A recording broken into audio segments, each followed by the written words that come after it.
आपने सिग्नल दिया, उसने सिग्नल लिया। दूसरा जो कंडीशन था वो क्या था कि आपने सिग्नल दिया लेकिन सामने वाले ने नो सिग्नल बोल दिया। 6 में से अगर विचारों की संख्या देखें तो 5 जो विचार होंगे ना वो निगेटिव होते हैं। हेलो दोस्तों, स्वागत है आपका। तो चूंकि हम इंसान हैं और हमारी अपनी एक बायोलॉजी है, हमारी एक शारीरिक संरचना है, और इस शारीरिक संरचना में एक आती है हार्मोन्स। तो इस हार्मोन्स के कारण हम सभी इंसान अपने से अपोजिट जेंडर के प्रति आकर्षित होते हैं। यानी कि जिसे मैं कहूँ कि हम सभी प्यार में पड़ते हैं। तो प्यार जो है हमें जितनी खुशी देता है उससे कहीं ज़्यादा कभी कभी दुख देता है।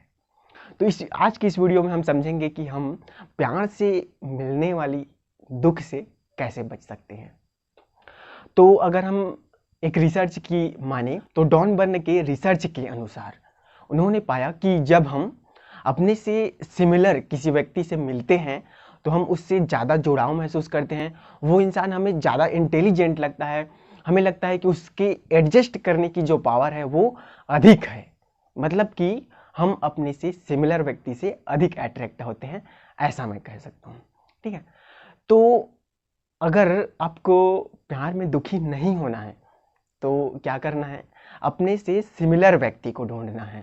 ठीक है, इसके अलावा एक सर्वे किया गया जिसमें पाया गया कि जैसे कि जो पर्सनालिटी ट्रैट्स हैं, बहुत सारे पर्सनालिटी ट्रैट्स होते हैं, उसी में से होता है 16 टाइप्स के। तो उसमें जो सिमिलर हैं, मतलब कि जिनमें पर्सनालिटी ट्रैट्स सिमिलर है, वे एक दूसरे के प्रति काफ़ी अधिक अट्रैक्ट होते हैं। तो प्यार में दुखी होने से बचने के लिए जो सबसे पहला काम करना है वो क्या करना है कि अपने जैसा, अपने से सिमिलर व्यक्ति को ढूंढना है। अब अगर हम आगे देखें तो जब हम प्यार में पड़ते हैं या हम किसी से प्यार करते हैं तो हम उसे जाने अनजाने सिग्नल देने लगते हैं। हम ये शो करने लगते हैं कि हम आपको पसंद करते हैं, हम आपको बहुत पसंद करते हैं, इस तरह से।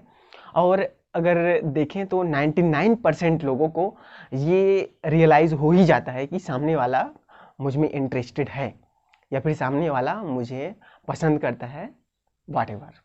ठीक है, तो होता क्या है कि यहाँ पर 3 तरह की बातें हो सकती हैं। एक ये कि सामने वाले को सिग्नल मिला और वो क्या है, वो आप में भी इंटरेस्टेड है, तो वो भी अपना इंटरेस्ट शो करेगा। ठीक है, ये एक बात हो गई।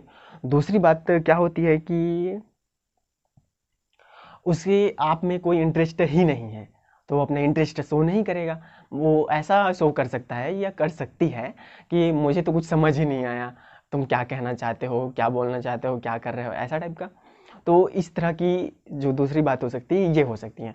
और तीसरी बात जो होती है वो क्या होती है कि कई बार हमें लगता है कि सामने वाला कभी कभी इंटरेस्ट शो करता है, कभी कभी नहीं करता है।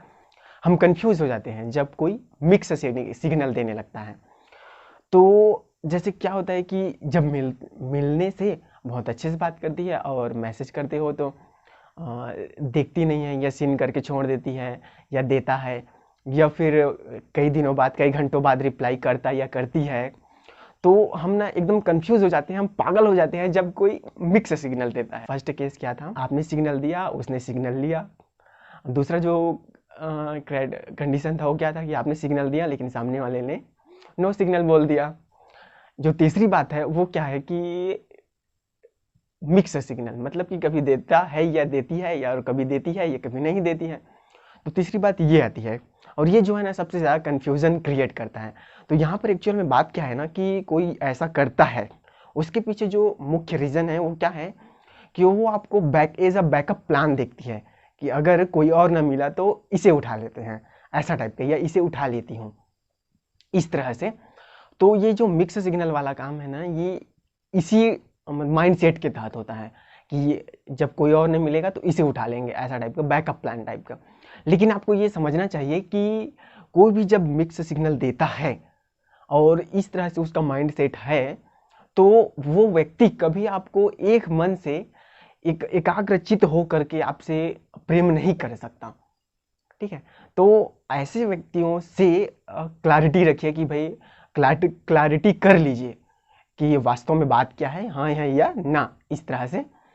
तो इससे क्या है ना, आपका जो कन्फ्यूज़न है वो ख़त्म हो जाएगा और आप में काफ़ी क्लैरिटी आएगी और आप इस द्वंद से बाहर निकल पाएंगे और एक सच्चे प्रेम की खोज कर पाएंगे। जो एक और बात है वो क्या है कि जहाँ पर सप्लाई ज़्यादा हो जाता है ना, वहाँ पर उसकी वैल्यू कम हो जाती है। किसी भी चीज़ की सप्लाई ज़्यादा मतलब कि वैल्यू कम। तो आप हमेशा किसी के लिए अवेलेबल मत रहिए, ठीक है। क्या होता है ना कि जब हम किसी को पसंद करने लगते हैं तो उसके लिए हमें हमेशा अवेलेबल रहने लगते हैं, उसके कामों को आसान कर देते हैं, हमेशा वो उसकी केयर करने लगते हैं। तो ये जो हरकत है ना, व्यक्ति को काफ़ी अनअट्रैक्टिव बना देती है, ठीक है।